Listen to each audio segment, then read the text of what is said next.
necesitan amor que nunca falla. Tu gracia y La cosa que Cynthia dijo que más me impactó es que las cosas que magnificamos se vuelven realidad en nuestras vidas. Quiero que contemplen eso.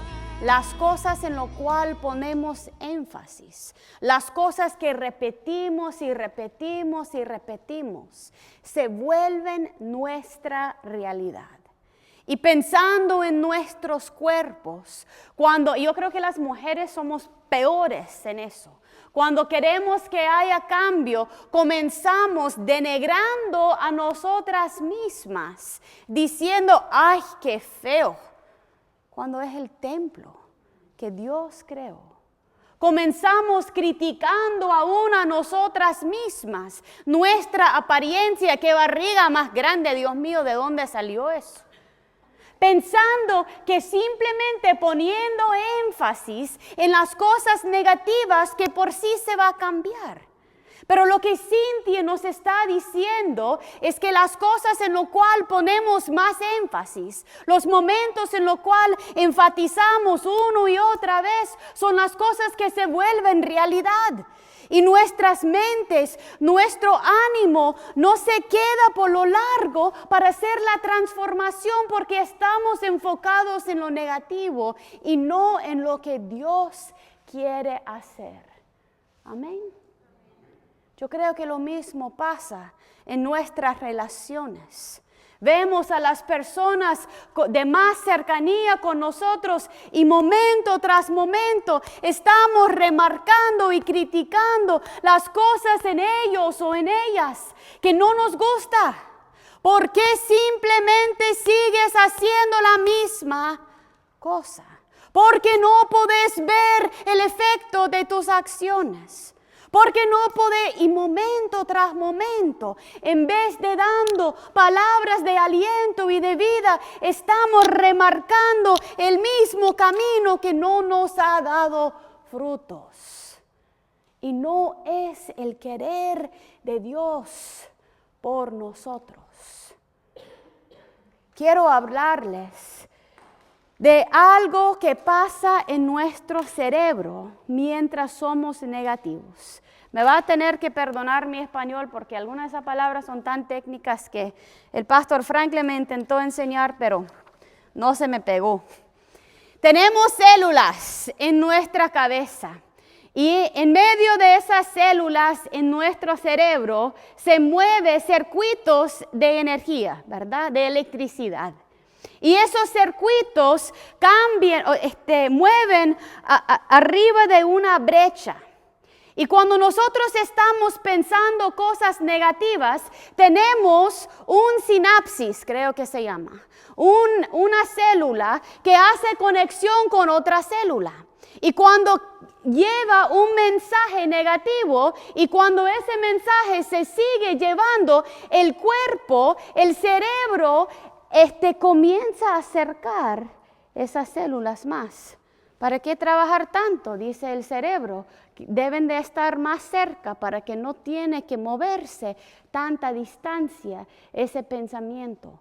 O sea, nuestros mismos cerebros se cambian en la medida que nosotros estamos pensando. Entonces, si usted y yo estamos enfocados en un patrón negativo de pensamiento, esas son las células que se acercan más en nuestro cerebro y eso es el camino que ya se conoce con mayor frecuencia nuestro cerebro. Entonces, cuando estamos enfrentando un problema, nuestro cerebro simplemente vuelve al camino que mejor conoce. Pero el problema allí es que aun si sea el camino mejor conocido, no es el camino de la verdad. No es el camino que nos lleva a la vida. No es el camino de Dios. Y en la medida que más y más y más repetimos eso, más fuerte se vuelve esa conexión. ¿Conoce una persona que vive negativo de por siempre? Levanta la mano si conoce a alguien. No importa lo que pasa, No importa lo que está enfrentando, siempre puede ver el vaso a la mitad vacío en vez de la mitad lleno. Cuando tenemos personas así en nuestras vidas, la segunda cosa científica, biológica que comienza a pasar es que Dios nos ha creado con una capacidad de empatía. Esa empatía es lo cual nos conmueva cuando alguien está sufriendo. Por esa empatía yo quiero estar al lado de Altagracia porque Dios me ha dado esa habilidad de acompañarla. Pero cuando se trata de negatividad, si tenemos un esposo agresivo o negativo, o una esposa agresiva o criticona, esa misma empatía comienza a formar lazos con esa negatividad. Y de repente mi vida se contamina por la negatividad de otro. ¿Conoce de lo que estoy hablando? ¿Lo han experimentado en su vida? Una de las cosas que más aprecio de mi hijo Daniel es que Dios le ha dado a él una alegría que sale de lo más profundo de él. Igual que la negatividad puede ser contagioso, también la alegría. Y cuando yo estoy luchando, cuando yo tengo necesidad, si me pongo al lado de mi hijo Daniel o si me pongo al lado de mi mami, yo siento un gozo que viene de mi cuerpo respondiendo a la energía positiva que ellos tienen. ¿Les ha pasado? ¿Y qué será si nosotros como cristianos estábamos inundados de paz, estábamos tan llenos del Espíritu Santo que otros quisieran estar en nuestra presencia para que sus mismas células de cerebro aprendieran un camino nuevo, un camino hacia la verdad, un camino hacia la positividad, un camino hacia la vida? Es lo que Dios quiere por nosotros. Yo sé que he hablado mucho de Miss Sherry en estos días y para los que no conocen, Sherry es una señora de esta iglesia muy querida que cuida de los niños. Y ya llevamos 2 semanas en lo cual ella ha estado luchando por su propia vida. Y ayer recibí un texto de su esposo diciendo que ella ha sido trasladado a DC, que él está enfermo, por lo tanto no le permiten entrar a verla y que ella ha tenido que tener cirugía en lo cual comienzan a quitar todos los tejidos de sus manos, su cara y sus pies que están muertos. Y el esposo me dice: pastora, por favor, yo no quiero que ella se levanta sola, yo quiero que alguien esté con ella. Entonces, hablando entre el pastor Joshua y el pastor Franklin anoche que estábamos aquí, decidimos que el pastor Joshua y yo íbamos a ir al hospital. Yo me quedé hasta la 1 de la mañana y el pastor Joshua se quedó todita la noche, hasta las 9 de la mañana hoy. Pero lo que le quiero contar es que llegamos al cuarto en el hospital, nos dan sillas y comienza a cantar el pastor Joshua. Si han ido ustedes a ese grupo de oración, saben que no puede cantar el pastor Joshua. Saben, ¿verdad? El hombre es muy lindo de corazón, pero no le sale un tono de su boca que agrada a los oídos. Y él mismo lo dice. Y cuando comienza a cantar por 10 minutos, yo digo: ay, Dios mío, qué noche más larga va a ser para Sherry. No puede ni moverse. Después de 15 minutos, esa melodía era de lo más dulce que yo he escuchado. Porque él comenzó a cantar canciones de fe en medio del sufrimiento, en medio de la muerte, en medio de miles de máquinas. Él suavecito comenzó a dar palabras de aliento, de fe y de promesa. Y no les puedo decir cómo cambió el tono en ese cuarto. Porque cuando estamos tan ahorados y tan enfocados en los problemas y qué va a pasar esto y el otro y el pronóstico es tal y tal cirugía y el otro y el otro y el otro, nuestro mismo cerebro está magnificando las realidades de nuestro cuerpo.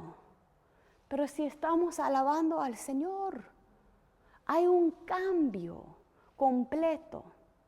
Mientras Él cantaba, yo estaba ya con mi Biblia abierta y comencé a ver en los Salmos, Salmo 95. Y mientras Él cantaba, yo comenzaba a leer estos salmos en voz alta.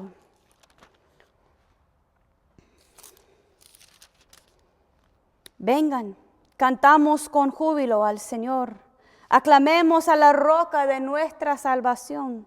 Llegamos antes de Él con acción de gracias. Aclamémoslos con cánticos, porque el Señor es el gran Dios, el gran Rey sobre todos los dioses. En sus manos están los abismos de la tierra.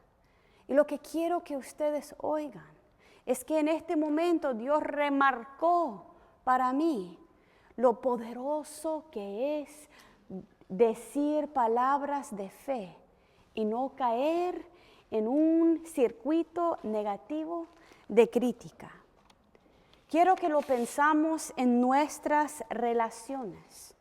¿Cuántas veces en nuestras relaciones estamos tan apegados a pensamientos críticos, a las cosas que vemos que no son como debemos y remarcamos el mismo camino de comunicación y no nos lleva a ningún lado? Billy Graham, que es un predicador maravilloso, un hombre que ha sido responsable por muchos avivamientos en este país, dice que un espíritu criticón y de quejas está erróneo en los ojos de Dios. ¿Cómo podemos amar otros como Dios nos llama a amarles si siempre estamos viéndolos afuera y diciendo cosas negativas sobre ellos? ¿Cómo podemos ayudarles, motivarles, si nosotros estamos cortando nuestra relación con ellos, con nuestros comentarios críticos o actitud sin amor? ¿Y cómo podemos ser honestos de nuestros propios pecados si estamos tan enfocados en los pecados de otros? La Biblia dice, hermanos y hermanas, no hablan mal uno del otro. ¿Quiénes son ustedes para juzgar a sus vecinos? Yo creo que nosotros lo sabemos en nuestras mentes. Sabemos que no debemos de juzgar. Sabemos la historia de la mujer en el acto de adulterio, cuando Jesús dice la persona sin pecado debe de tirar en la primera piedra.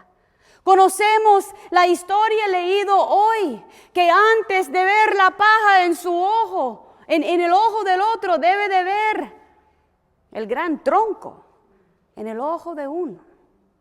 Conocemos esas historias, pero ese circuito de negatividad y de criticar se vuelve tan común que no podemos resistir. Quiero comentarle algo que me pasó y quiero ser muy enfático en decir que no pasó en la iglesia. ¿Me oyeron, verdad? Eso no pasó en la iglesia.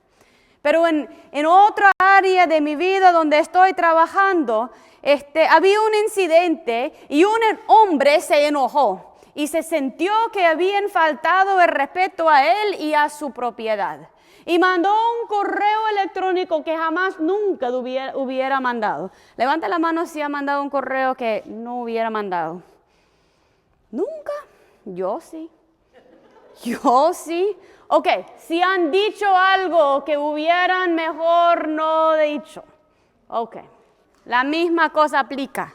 Pero el problema con el correo electrónico es que lo puede mandar a miles de personas en un solo toque. Ese hombre hizo eso, lo mandó a un montón de gente y comenzó los comentarios. Fulana dice que hombre más fachento, ¿cómo va a decir eso? Es imposible que puede hablarme así. Otro dice, yo me siento tan insultada que yo no puedo seguir en eso. Y seguía un error de un hombre y las críticas y se volvía más grande, más grande, más grande. Así son los conflictos, ¿verdad? Hasta un hombre en medio de eso dijo, ya basta, yo voy a ir a hablar directo con el hombre. Fue a hablar con el hombre y volvió al grupo de nosotros y dijo, sí se equivocó el hombre, sí estaba enojado, pero ya está arreglado el problema y yo creo que podemos salir adelante. El supervisor del hombre viene al grupo y dice, sabes, perdóname, ese no era como debía de haber actuado. Y con solo ese movimiento de perdón, con solo ese movimiento de amor, ese ciclo de negatividad se paró. El hombre estaba equivocado. Su correo era de un niño de 7 años, no de un hombre de 55. Pero el amor y el perdón de otros, en vez de hacerlo peor, introdujo el Espíritu de Dios en medio de un ciclo que no tenía a nuestro Señor.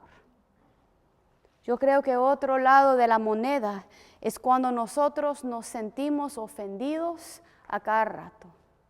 Es que fulano me miró mal. Es que no me saludó. Es que no me quiere y no probó la comida que yo hice. Es que no llegó al evento que yo le había invitado. Pero lo que está detrás de eso es una inseguridad y un juzgar a los demás.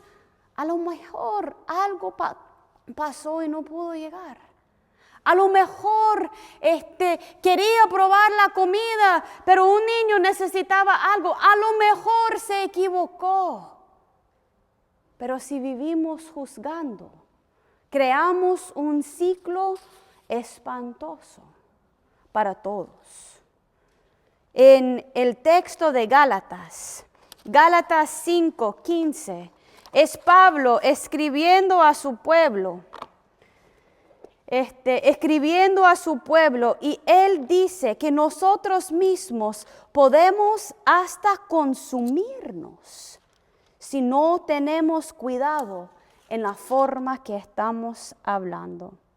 Pero si siguen mordiéndose y devorándose, tengan cuidado, no sea que acaban por destruirse unos a otros.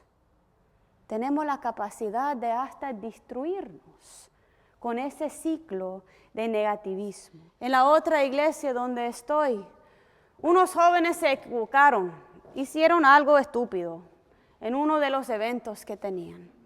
Y uno de los líderes les agarró en el acto y los llevaron donde mí. Y uno de los jóvenes me dijeron, pastora, ya no vuelvo aquí. Yo siento que he roto su confianza, que he abusado de lo que ustedes me han dado aquí y yo no vuelvo. Y yo le miré a ese muchacho en los ojos y le dije, la cosa que me dolería más es si no volvieras acá. Porque esta es una comunidad de gracia. Yo estoy aquí por la gracia de Dios. Dios me ha perdonado, Dios me ha inundado de su gracia y si yo no ofrezco esa gracia a usted, estamos perdiendo el punto del sacrificio de Cristo por nosotros. Un espíritu de negatividad invalida la obra de Cristo por nosotros. Entonces, yo quiero en este momento, nosotros como iglesia, yo quiero que reflexionamos a profundidad de cómo somos envueltos en un ciclo de negatividad. ¿Será en una discusión que está teniendo con alguien? ¿Será un camino bien reforzado en su cerebro que ni tiene que pensar, ya está? ¿Será en la forma que está juzgando la iglesia? Tantos cambios que están pasando. Hay mucha forma que uno se puede criticar. Primero quiero que oramos en contra de un espíritu de negativismo. Un deseo de ver todo lo negativo en vez de ver lo que Dios está haciendo. Segundo, quiero que oramos en contra de un espíritu de crítica. Por supuesto hay cosas que pueden criticar de mí. Por supuesto hay cosas que se pueden criticar de su esposo o su esposa. Por supuesto sus hijos no son todo lo que deben de hacer. Pero criticándoles les hace querer subir al techo de la casa y quedarse allí. En vez de en amor y gracia, ser transformado. Oramos en contra de un espíritu de ser ofendido fácilmente, dando poder de otros sobre nuestros sentimientos que no deben de tener. Oramos en contra de un espíritu de juzgar. Y por fin, oramos en contra de la amargura. Yo creo que muchas veces no proclamamos las promesas de Dios como hizo el pastor Joshua, porque hemos dejado de creer que Dios realmente puede actuar.